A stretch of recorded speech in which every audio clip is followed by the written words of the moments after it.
결국 태국 총리가 위기에 닥쳤습니다.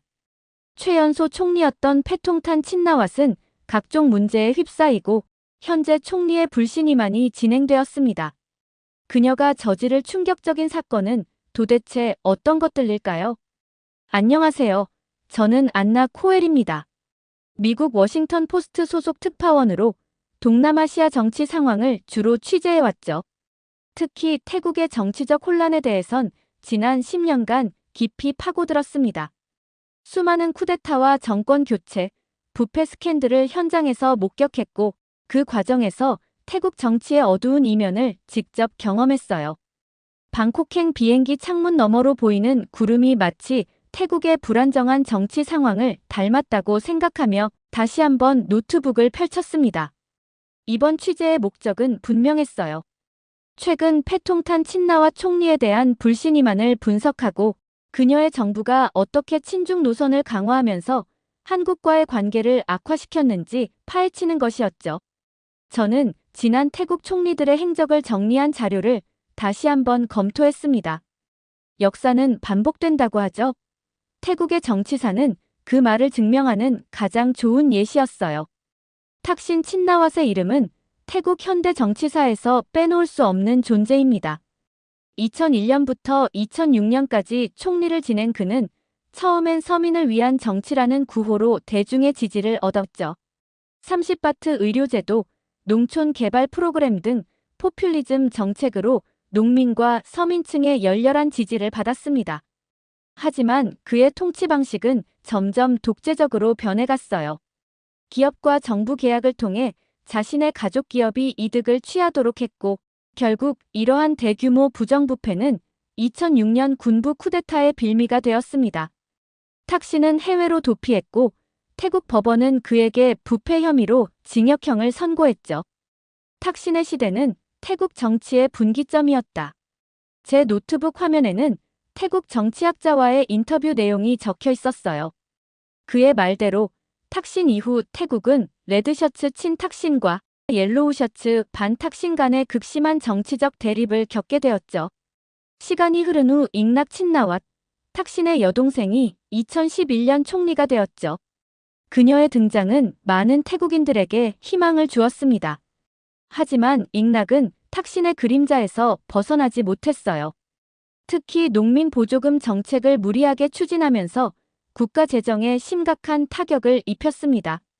결국 부정부패 스캔들로 2014년 탄핵당했고 군부 쿠데타가 다시 일어났죠.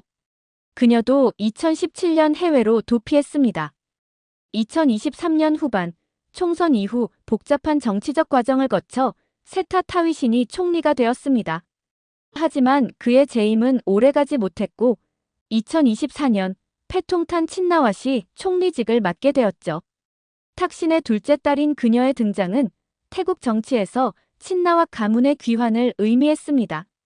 과연 패통탄은 아버지와 이모의 실수를 반복하지 않을 수 있을까요? 그리고 최근 일어난 불신임안.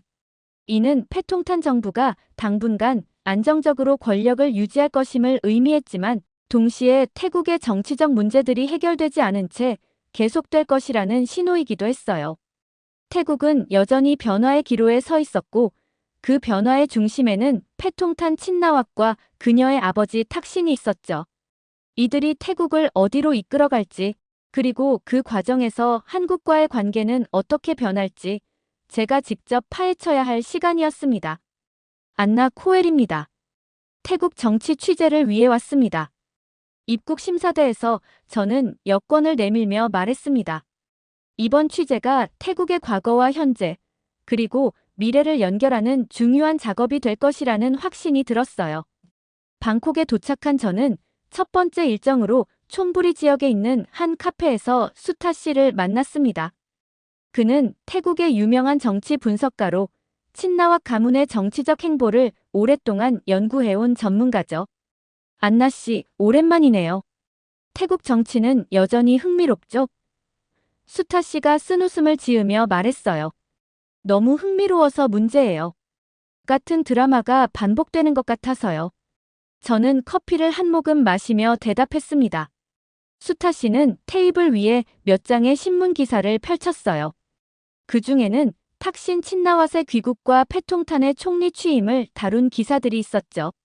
이건 단순한 반복이 아니라 치밀하게 계획된 복귀예요. 탁신 친나왓이 2023년 8월 22일, 15년 만에 태국으로 귀국했을 때부터 모든 것은 계획대로 진행되고 있었죠.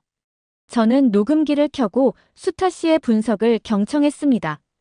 그의 설명에 따르면 탁신의 귀국은 단순한 개인적 결정이 아니라 정치적 계산의 결과였어요. 귀국 직후 부패 혐의로 징역 8년형을 선고받았지만 한 달 만에 국왕의 사면으로 단 1년으로 감형되었고 결국 가석방으로 풀려나 사실상 자유의 몸이 되었다는 것이죠. 패통탄 친나왓이 2024년 총리가 되기 전부터 탁신은 이미 친중 행보를 본격적으로 추진하고 있었다고 해요. 자유의 몸이 된 후 그는 공식적인 자리에 나타나지 않았지만 비공식 모임에서 중국 기업인들과 자주 접촉했다는 소문이 파다했죠. 다음은 탁신과 중국의 관계에 대해 알아보죠. 저는 노트북을 열고 질문을 이어갔습니다. 수타 씨는 태국 내 주요 인프라 사업들의 목록을 보여주었어요. 방콕, 농카이 고속철도, 동부경제회랑 EC 개발 프로젝트, 남부항만 확장 사업 등 대부분의 메가 프로젝트가 중국 국영기업들에게 맡겨지고 있었습니다. 탁신은 귀국 후 중국과의 경제 협력을 확대하는 움직임을 보이며 중국 정부와 긴밀한 관계를 유지하고 있어요. 그리고 그 결과 중국 자본이 태국 경제를 장악할 기반이 마련되고 있죠. 태국 현지 기업들의 반발이 커지고 있다는 이야기도 들었습니다.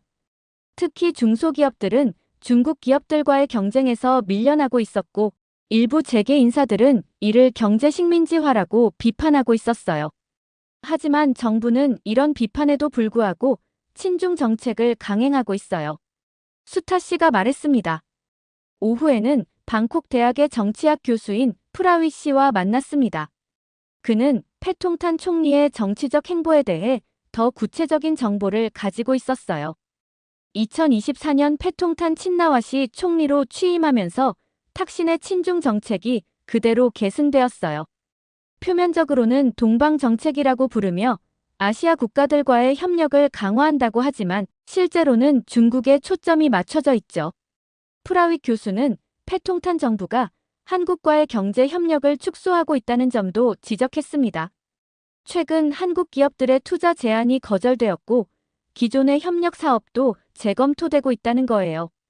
태국 정부는 한국과의 경제 협력을 축소하고 대신 중국과의 무역 및 투자 협력을 강화하고 있어요.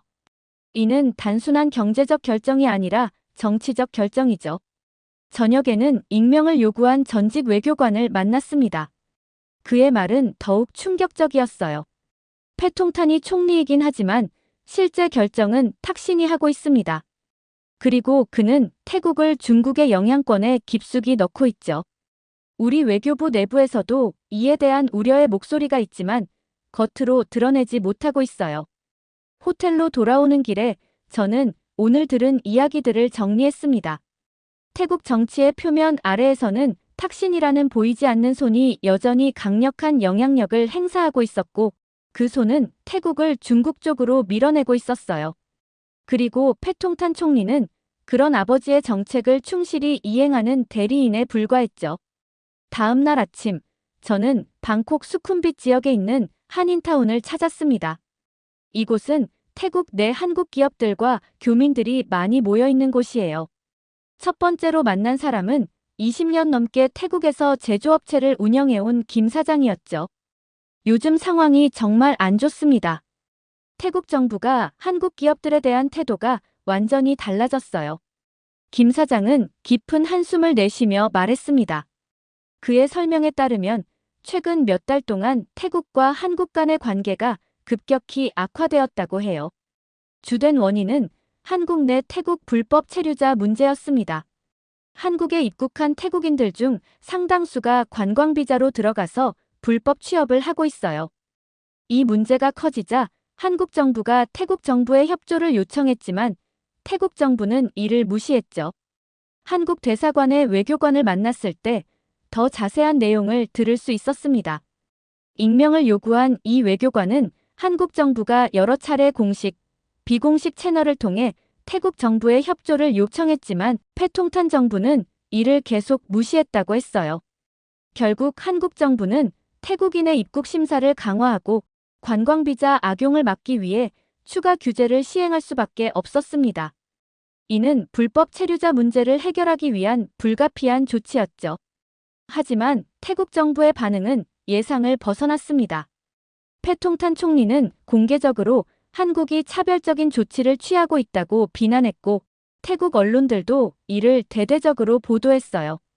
태국 외교부 전 고위 관리를 만났을 때 그는 패통탄 정부의 대응이 전략적 실수였다고 지적했습니다. 패통탄 총리는 한국이 태국을 무시하고 있다며 반한 감정을 조장했어요. 이는 국내 정치적 목적을 위한 것이었죠. 한국을 비난함으로써 국내 지지층의 민족주의적 감정을 자극하려 한 것입니다.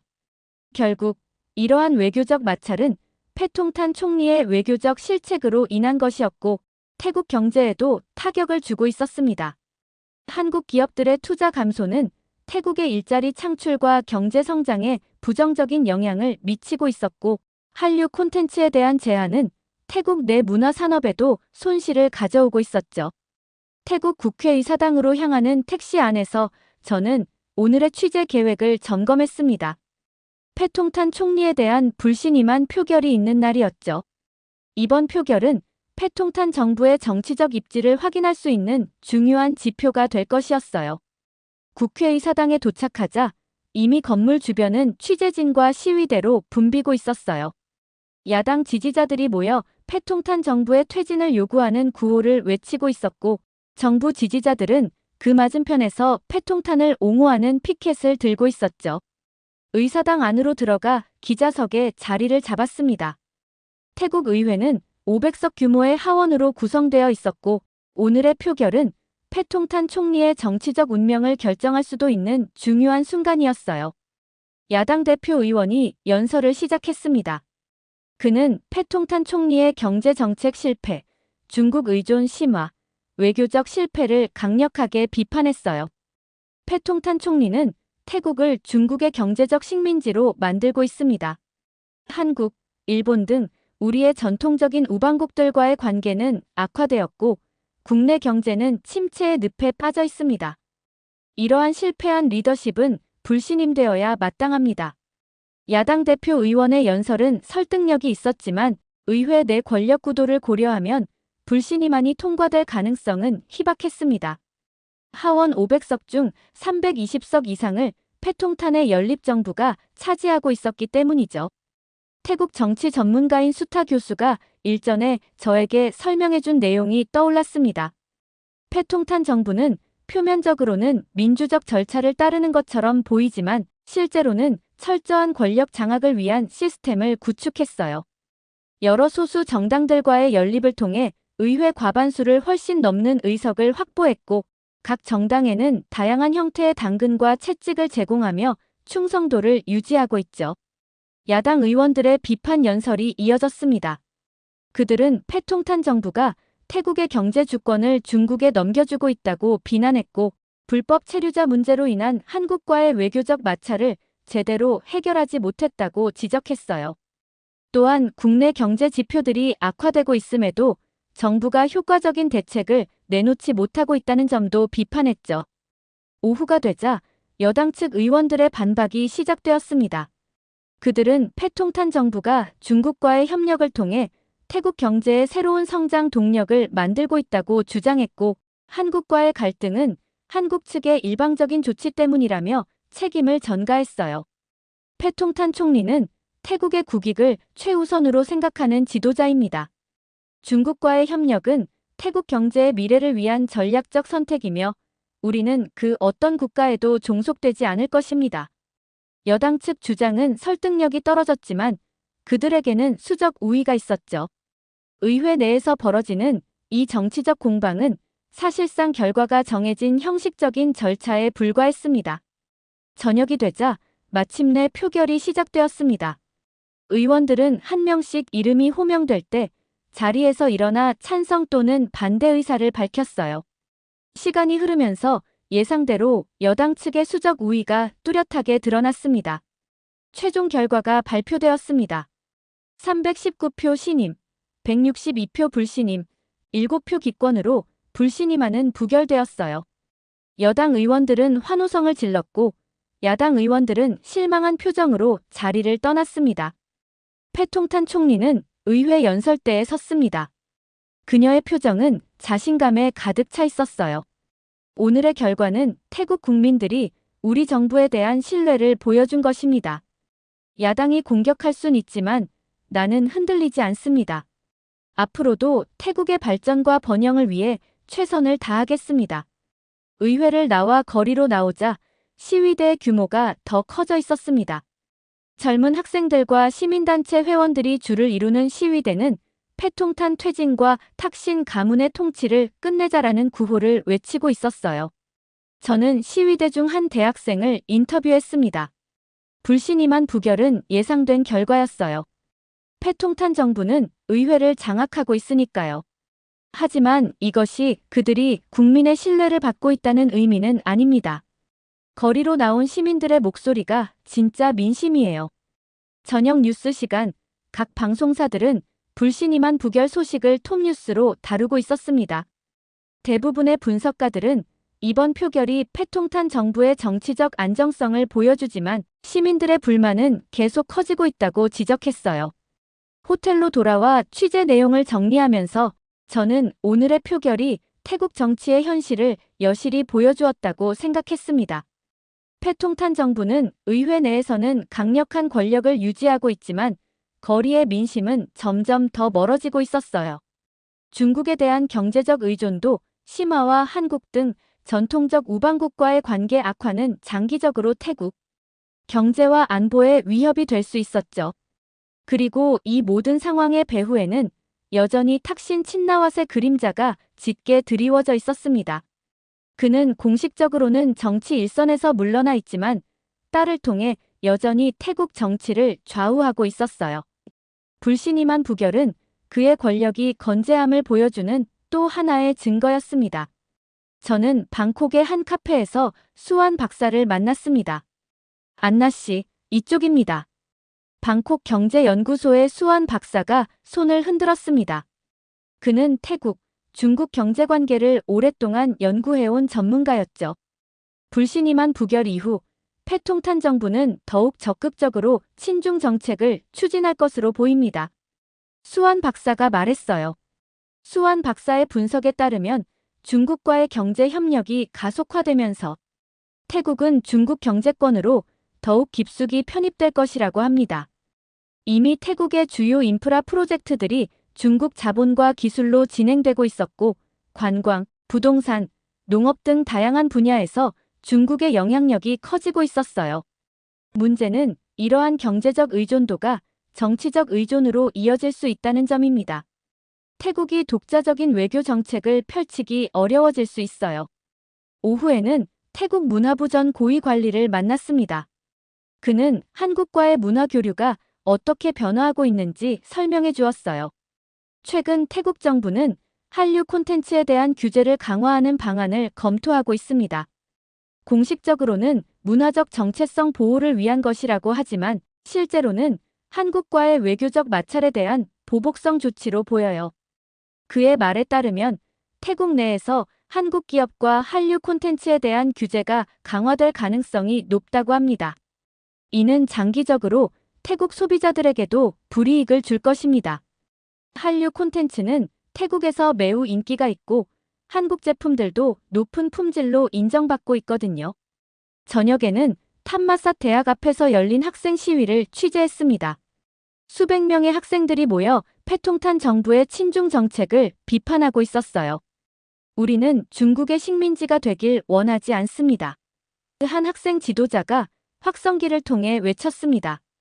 패통탄 정부는 국민의 의견을 무시한 채 중국과의 관계만 강화하고 있습니다. 시위대와 대화를 나누면서 태국 내부에서도 반정부 시위가 점점 커지고 있으며 패통탄 정부의 친중 정책이 국민들 사이에서 큰 논란이 되고 있다는 사실을 직접 확인할 수 있었습니다. 우리는 중국과의 좋은 관계를 원합니다. 하지만 일방적인 의존이 아닌 상호 존중에 기반한 관계여야 해요. 지금 정부는 우리의 주권을 너무 쉽게 포기하고 있어요. 호텔로 돌아오는 길에 저는 오늘 들은 이야기들을 정리했습니다. 태국은 분명 중요한 전환점에 서 있었어요. 패통탄 정부의 친중 정책이 계속된다면 태국은 경제적으로는 물론 정치적으로도 중국의 영향력 아래 들어갈 가능성이 높았습니다. 그리고 이는 한국을 비롯한 다른 아시아 국가들과의 관계 악화로 이어질 것이 분명했죠. 하지만 동시에 태국 내부에서도 이러한 정책에 대한 반발이 커지고 있었습니다. 학생들과 지식인들을 중심으로 한 저항 운동이 확산되고 있었고, 이것이 앞으로 태국의 정치적 변화를 이끌어낼 수 있을지 지켜볼 필요가 있었어요. 저는 숙소 호텔방에서 노트북을 펼쳐놓고 지난 며칠간의 취재 내용을 정리했습니다. 창밖으로는 방콕의 밤 풍경이 펼쳐져 있었고, 빽빽이 들어선 고층 빌딩들의 불빛이 마치 별처럼 빛나고 있었어요. 역사는 반복된다. 제가 기사의 첫 문장을 타이핑했습니다. 태국에서의 취재를 통해 얻은 모든 정보를 종합해보니 패통탄 정부 아래의 태국은 과거 친나와 가문이 만들었던 실수를 그대로 반복하고 있다는 것이 분명해 보였어요.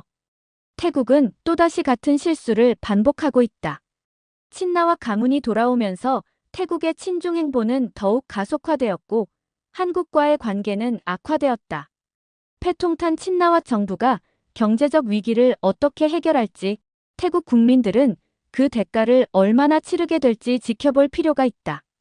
이 문장을 쓰고 나서 저는 잠시 생각에 잠겼습니다. 지난 10년간 태국 정치를 취재해오면서 저는 이 나라가 얼마나 많은 가능성을 가지고 있는지 알게 되었어요. 풍부한 자원, 전략적인 위치, 근면한 국민들. 그럼에도 불구하고 이 나라는 계속해서 정치적 혼란의 악순환에 빠져 있었죠. 취재 중에 만났던 얼굴들이 떠올랐습니다. 수쿰빗의 한국 기업인들, 태국 정치 분석가들, 대학생 시위대, 그리고 일반 시민들. 그들 모두 태국의 미래에 대한 각자의 희망과 우려를 갖고 있었어요. 특히 제 마음에 남았던 건 탐마삿 대학 앞에서 만났던 젊은 여학생의 말이었습니다. 우리는 태국이 중국의 경제적 식민지가 되는 것을 원하지 않아요. 하지만 동시에 우리는 한국, 일본, 미국과도 좋은 관계를 유지하길 원해요. 우리는 균형 잡힌 외교 정책을 원하는 것뿐이에요. 그녀의 말은 태국 젊은이들의 인식이 변화하고 있음을 보여주었죠. 그들은 더 이상 정치인들의 민족주의적 선동에 쉽게 넘어가지 않았고 세계 속에서 태국의 위치를 냉정하게 바라보고 있었어요. 노트북에 다시 손을 얹고 저는 기사의 마지막 부분을 작성했습니다. 그러나 모든 희망이 사라진 것은 아니다. 태국의 젊은 세대들은 변화를 요구하고 있으며 그들은 과거의 실수를 반복하지 않기 위해 노력하고 있다. 한국과의 관계 악화와 중국에 대한 과도한 의존은 장기적으로 태국에 이롭지 않다는 인식이 점점 확산되고 있다. 이러한 시민들의 목소리가 언젠가 태국의 정치적 향방을 바꿀 수 있을지 그것은 시간만이 알려줄 것이다. 기사를 마무리하고 저는 창가로 다가갔습니다. 방콕의 밤하늘에는 별이 거의 보이지 않았지만 도시의 불빛이 그 빈자리를 대신하고 있었어요. 마치 태국의 현재 상황을 비유하는 것 같았습니다. 어둠 속에서도 빛은 있다는 것, 그리고 그 빛이 언젠가는 더 밝아질 수 있다는 희망 말이죠. 태국은 지금 갈림길에 서 있다. 그리고 그들이 선택할 길은 단지 태국뿐만 아니라 아시아 전체의 미래에도 영향을 미칠 것이다. 이것이 태국 정치의 현실이었고 저 안나 코엘은 그 변화의 순간을 앞으로도 계속 기록해 나갈 것입니다. 이렇게 태국 총리의 불신임안을 다룬 사연 어떻게 들으셨나요? 과거 친나와 총리들이 벌여온 사건부터 지금까지 있었던 일을 살펴보니 너무나 충격적이었습니다. 여러분들의 의견은 어떠신가요? 다양한 의견을 댓글을 통해 공유해주세요. 긴 영상 시청해주셔서 감사드리고 영상 재미있으셨다면 구독과 좋아요 부탁드립니다. 한국이 떠나 30년 만에 경제 위기를 겪는 태국에서 예상치 못한 일이 벌어졌습니다. 태국 총리의 재산이 공개되어서 현재 태국 전역이 난리가 난 상태인데요. 패통탄 친나와 총리의 재산은 전문가들의 예상보다 훨씬 웃도는 금액이었습니다. 이렇게 태국 경제가 위기인 순간에도 태국 총리의 재산은 얼마길래 태국 국민들이 화가 난 걸까요? 안녕하세요. 저는 영국 런던 정치경제대학교 LSE에서 국제정치경제학을 공부하고 있는 아이비입니다. 오늘도 여느 때처럼 홀본 캠퍼스의 올드 빌딩으로 향했어요. 차가운 런던의 아침 공기를 가르며 걸어가는 동안 오늘 있을 세계 정치와 경제 리더십 강의를 생각하니 가슴이 설렜습니다. 교수님의 오늘 강의는 지도자의 선택이 국가 경제에 미치는 영향이라는 주제로 강의가 진행된다고 하셨죠. 강의실에 들어서자 이미 많은 학생들이 자리를 잡고 있었어요. 여러분, 오늘은 한국가의 지도자가 내린 잘못된 결정이 어떻게 그 나라 전체의 운명을 바꾸어 놓을 수 있는지에 대해 이야기해 보겠습니다.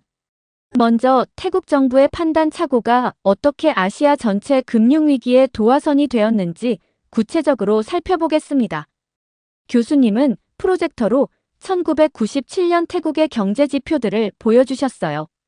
1997년 5월 태국의 외환 보유고는 240억 달러였습니다.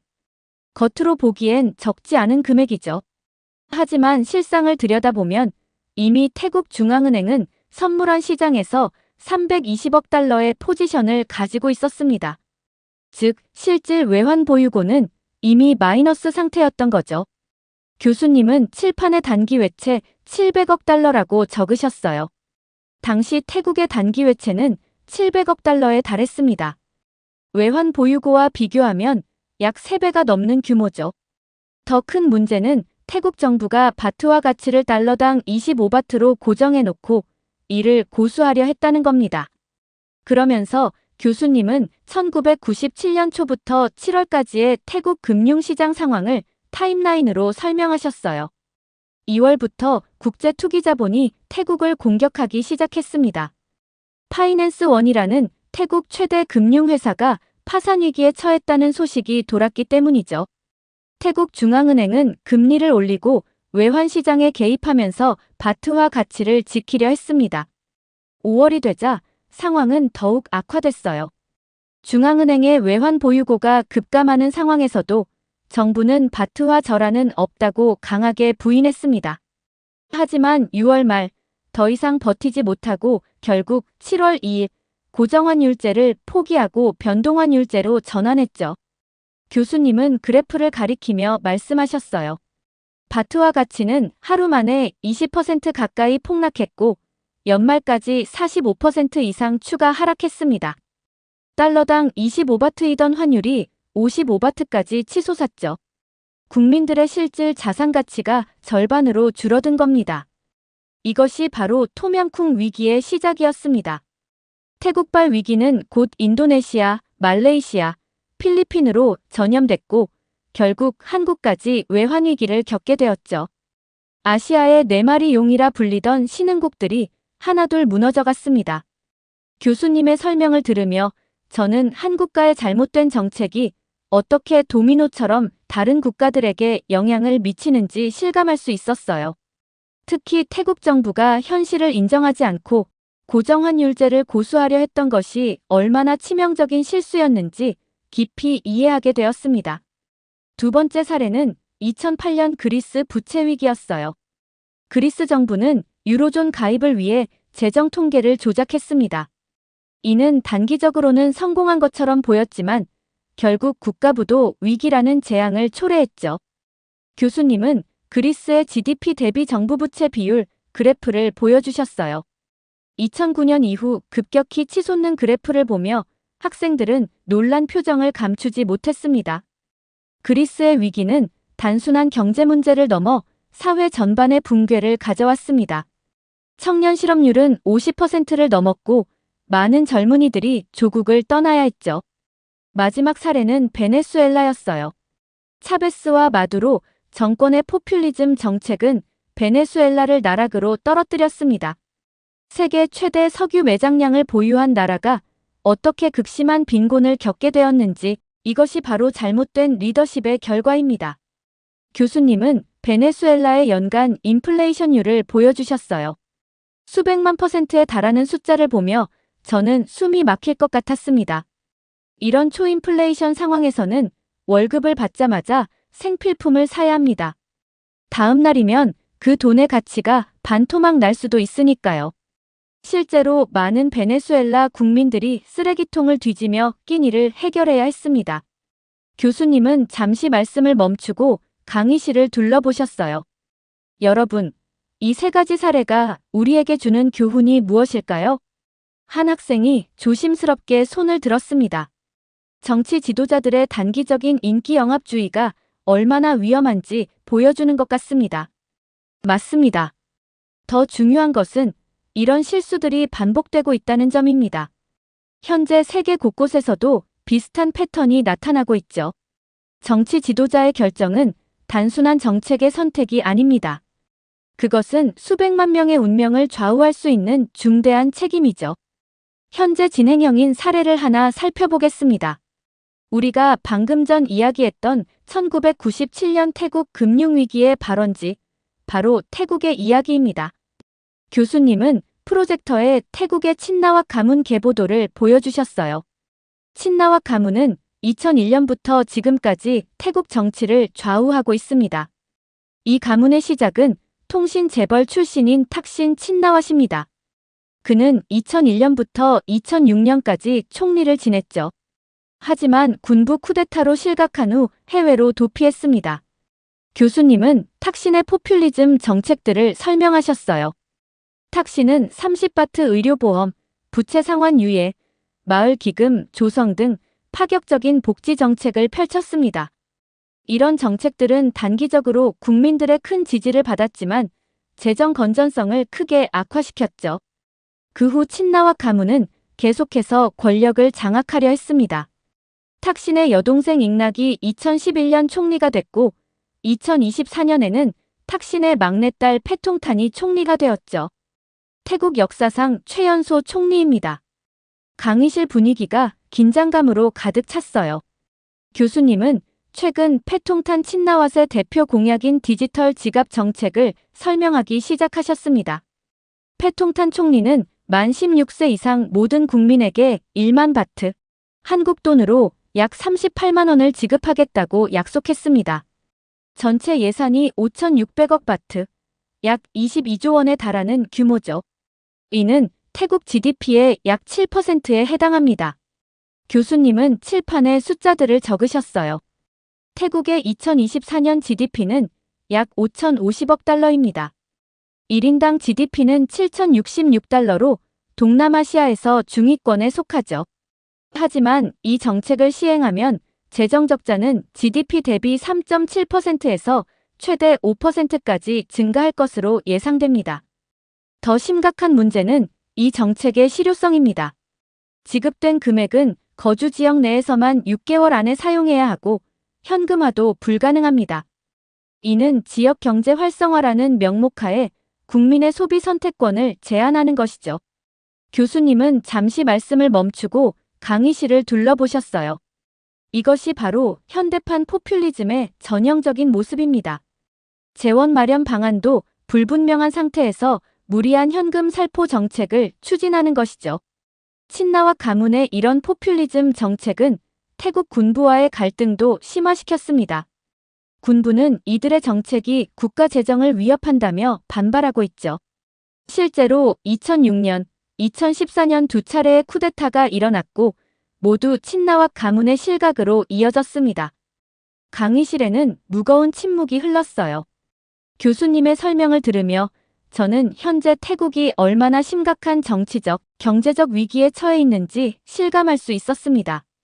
이처럼 포퓰리즘 정책은 단기적인 인기를 얻을 수는 있지만 장기적으로는 국가 경제에 심각한 타격을 줄 수 있습니다. 우리는 이미 베네수엘라의 사례에서 그 결과를 보았죠. 태국은 지금 그 갈림길에 서 있는 것입니다. 저는 필기를 하면서 생각했어요. 리더의 선택이 한 나라의 운명을 바꿀 수 있다는 교수님의 말씀이 이제야 진정한 의미로 다가왔습니다. 그때였어요. 뒷자리에 앉아있던 태국 유학생 타니가 손을 들었습니다. 교수님, 저는 태국 경제에 대한 교수님의 평가가 너무 부정적이라고 생각합니다. 우리나라는 동남아시아에서 중요한 경제 강국이에요.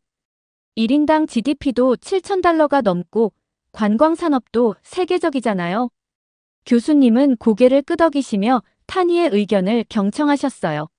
하지만 곧 프로젝터로 새로운 자료를 보여주셨습니다. 타니 양의 애국심은 이해합니다. 하지만 우리는 객관적인 데이터를 봐야 할 필요가 있습니다.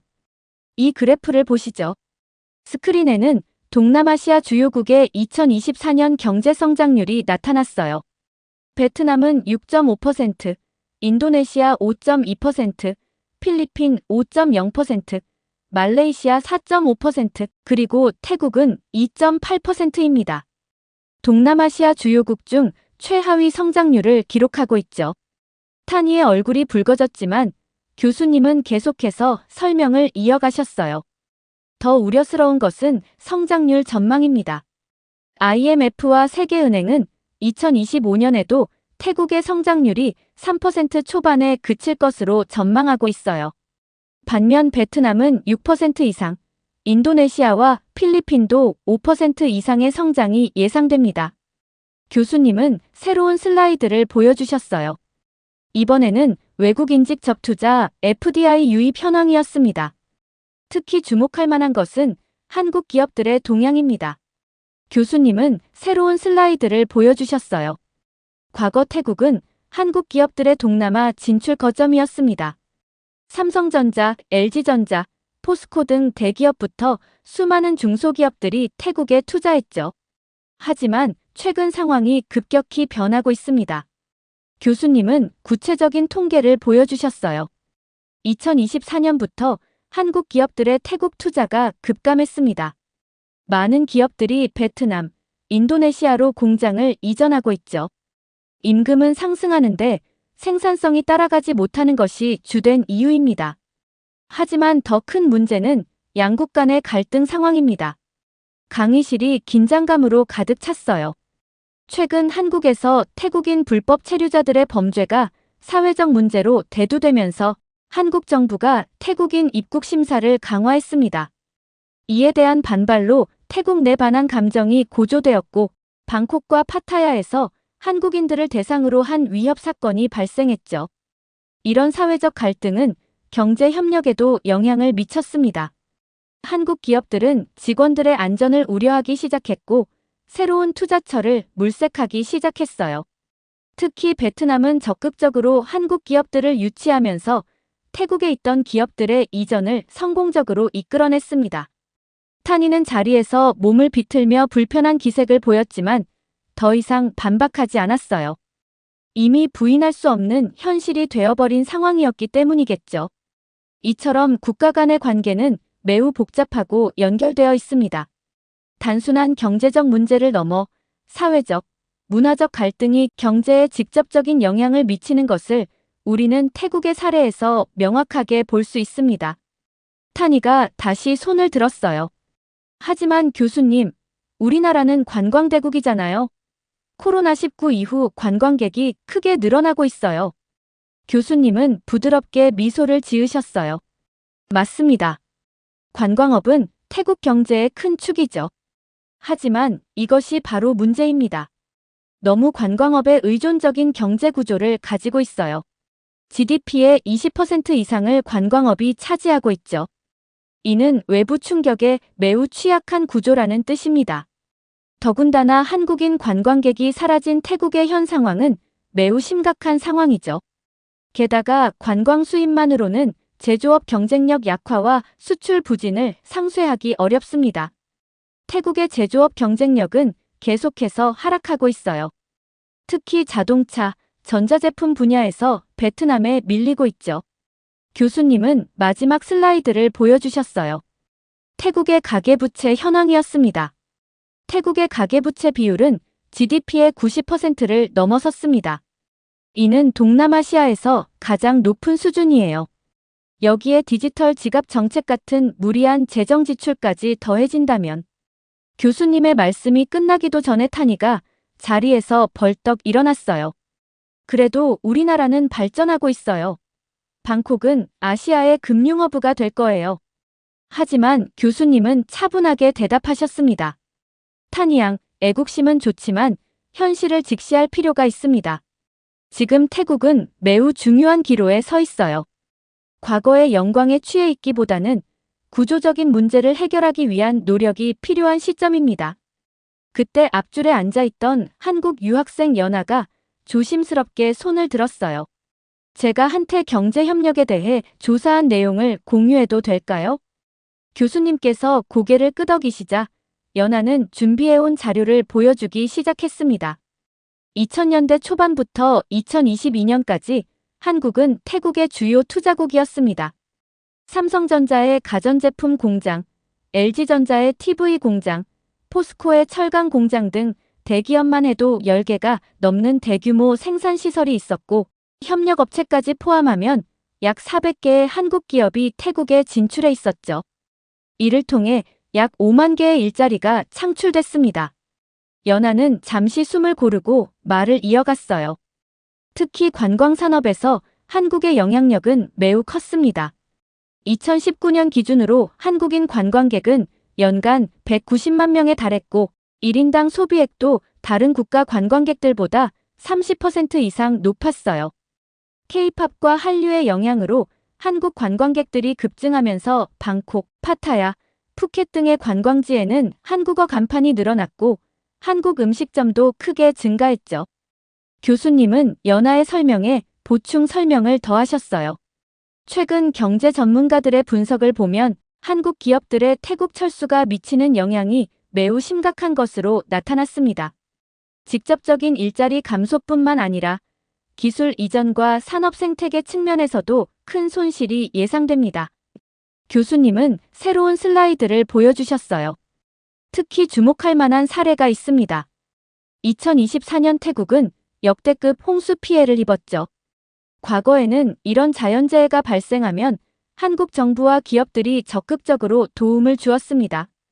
2011년 대홍수 때는 한국 정부가 긴급 구호대를 파견했고 한국 기업들은 복구 장비와 기술을 지원했었죠. 교수님의 목소리가 무거워졌어요. 하지만 이번에는 달랐습니다. 양국 관계가 악화된 상황에서 한국의 지원은 거의 없었어요.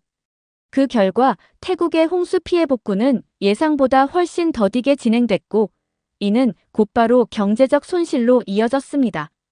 방콕 인근 공단의 침수 피해만 해도 100억 바트 약 3,800억 원이 넘는다고 합니다. 타니는 고개를 숙인 채 손톱을 만지작거리고 있었어요. 연아는 조심스럽게 말을 이어갔습니다. 제가 조사한 바로는 이런 상황이 장기화될 경우 태국 GDP의 0.5%에서 최대 1%까지 감소할 수 있다고 해요. 특히 제조업과 관광업에서의 손실이 클 것으로 예상됩니다. 교수님은 고개를 끄덕이셨어요. 네, 맞습니다. 국가 간의 경제 협력은 단순한 투자나 무역 이상의 의미를 가집니다. 위기 상황에서의 상호 지원, 기술 이전, 문화 교류 등 다양한 측면에서 시너지 효과를 만들어내죠. 하지만 이런 협력 관계가 한번 무너지면 회복하는데 매우 오랜 시간이 걸립니다. 강의실은 무거운 침묵에 휩싸였어요. 모두가 국가 간 협력의 중요성과 그것이 무너졌을 때의 심각한 결과를 실감하고 있었죠. 잠깐 각국의 경제 지표를 비교해 볼까요? 교수님은 태블릿을 조작하시며 말씀하셨어요. 그때 뒷자리에서 누군가 작은 탄성을 질렀습니다. 앞서 타니와 토론을 했던 학생이 패통탄 친나와 총리에 대해 검색하던 중이었어요. 교수님, 방금 충격적인 뉴스 기사를 봤어요. 교수님은 고개를 드셨어요. 무슨 내용인가요? 태국 국가반부패위원회에서 패통탄 총리의 재산을 공개했다고 합니다. AFP 통신이 보도했어요. 교수님은 잠시 생각하시더니 강의 화면을 뉴스 페이지로 전환하셨습니다. 이것은 우리가 지금 논의하고 있는 주제와 매우 밀접한 관련이 있는 소식입니다. 함께 한번 살펴보도록 하겠습니다. 프로젝터에는 방금 전 보도된 AFP 통신의 기사가 떴고 강의실의 모든 시선이 그곳으로 쏠렸습니다. 특히 타니의 얼굴이 굳어지는 게 보였어요. AFP 통신의 보도를 보겠습니다. 태국 국가반부패위원회 NACC에 따르면 패통탄 총리가 신고한 재산이 138억 4천만 바트, 한국 돈으로 약 5,903억 원에 달한다고 하네요. 강의실에서 논란 탄성이 터져 나왔어요. 교수님은 계속해서 자료를 보여주셨습니다. 세부 내역을 보면 더 충격적입니다. 방콕의 콘도미니엄 5채와 주택, 페차부리의 상업용 건물, 그리고 영국 런던의 주택 2채, 일본 홋카이도의 토지 2필지도 있네요. 차량만 23대를 보유하고 있는데 벤틀리 등 최고급 차들이죠. 69억 원 상당의 고급 시계 75개, 명품 가방도 217개나 있다고 하네요. 타니는 고개를 푹 숙인 채 움직이지 않았어요. 교수님은 새로운 슬라이드를 보여주셨습니다. 비교를 위해 태국의 평균 연봉을 보겠습니다.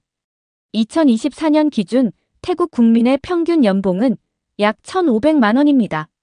패통탄 총리의 재산은 태국 국민의 평균 연봉의 3,935배에 달하는 셈이죠. 교수님은 잠시 말씀을 멈추셨다가 이어가셨어요. 더 아이러니한 것은 시기입니다. 디지털 지갑 정책의 예산 부족을 이유로 정책 시행이 지연되고 있는 상황에서 이런 재산 내역이 공개된 거죠. 현재 태국에서는 시민들의 분노가 폭발하고 있다고 합니다. 한 학생이 뉴스를 보여주었어요.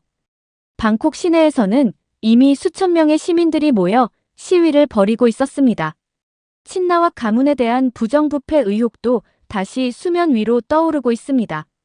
이들이 어떻게 이런 막대한 부를 축적할 수 있었는지 과거 탁신 전 총리 시절부터의 의혹들이 재조명되고 있죠. 교수님은 과거 신문 기사들을 보여주셨어요. 탁신 친나왓의 통신재벌 시절부터 총리 재임 시절의 각종 특혜 의혹까지 20년이 넘는 세월 동안 끊임없이 제기되어 온 의혹들이었습니다. 부채가 50억 바트 약 2,132억 원이라고 하지만 그래도 순자산이 89억 바트 약 3,795억 원이나 됩니다. 37세의 젊은 총리가 이런 재산을 보유하고 있다는 것, 태국 국민들의 분노를 이해할 만하죠. 더군다나 최근 뉴스를 보니 방콕 시내에서는 예상치 못한 상황이 벌어지고 있습니다. 교수님은 뉴스 화면을 보여주셨어요. 방콕 시내 민주기념탑 앞에는 수천 명의 시민들이 모여들고 있었습니다. 재산 공개 소식이 전해진 직후부터 SNS를 통해 시민들이 자발적으로 모이기 시작했네요. 총리 해임을 요구하는 플래카드가 보이고 시위대의 규모가 점점 더 커지고 있는 상황입니다. 화면에는 부패한 정권 퇴진, 국민을 속이는 총리는 필요 없다. 친나와 가문은 떠나라는 문구의 피켓들이 보였어요. 특히 눈에 띄는 것은 디지털 지갑을 풍자한 피켓이었죠. 국민에게는 1만 바트, 총리는 138억 바트라는 문구가 적혀 있었습니다. 현재 시위대의 규모는 약 1만 명으로 추산되며 계속해서 늘어나는 추세라고 합니다. 대학생들을 중심으로 한 젊은 층의 참여가 특히 두드럽네요. 강의실은 무거운 침묵에 빠졌어요. 타니는 여전히 고개를 들지 못했고 다른 학생들은 서로 눈빛을 주고받으며 놀란 표정을 감추지 못했습니다. 이런 상황에서 과연 패통탄 정부가 국민들을 위한 경제 정책을 펼칠 수 있을까요? 신뢰는 한번 잃으면 회복하기 매우 어렵습니다. 지도자의 도덕성과 국민의 신뢰, 이것이 바로 우리가 오늘 이야기하고 있는 리더의 선택의 핵심이 아닐까요? 교수님의 마지막 질문이 강의실에 울린 후 무거운 침묵이 이어졌어요. 타니는 책상 위에 놓인 펜만 만지작거리고 있었고 다른 학생들은 그녀를 걱정스러운 눈빛으로 바라보았습니다. 교수님은 부드러운 목소리로 강의를 마무리하셨어요.